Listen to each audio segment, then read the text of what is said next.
দর্শক শ্রোতা আসসালামু আলাইকুম। কি অবস্থা সকলের? আশা করতে ভালো আছেন। আপনাদের দোয়া আমি আলহামদুলিল্লাহ ভালো আছি।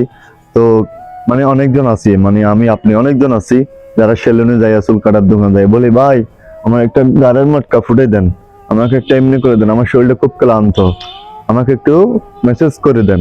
তো যারা এরকম কথা বলেন তাদের জন্য আজকে ভিডিওটা দেখলে তারপর আপনি বুঝতে পারবেন যে আপনি সেলুনে যায় কি গাড়ের মটকা ফুটাবেন নাকি বাড়িতে এসে গাড়ের মটকা ফুটাবেন। তো ভিডিওটা দেখেন, তারপর আমি কিছু কথা বলতেছি, কথাগুলো অবশ্যই শুনে দেবেন। আর ভিডিওটা যদি অবশ্যই ভালো লাগে তাহলে অন্য একজন বাইকে দেখার জন্য সেই অনুরোধ রইল, একটা শেয়ার করে দিবেন। দেখেন ভিডিওটা দেখেন।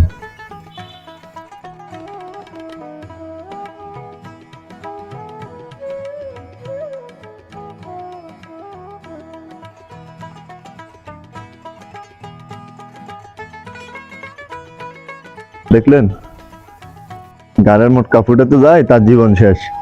এরকম ভুল যদি করেন আপনি তাহলে আপনার অবশ্যই জীবন চলে যেতে পারে। এরকম ভুল করিয়েন না।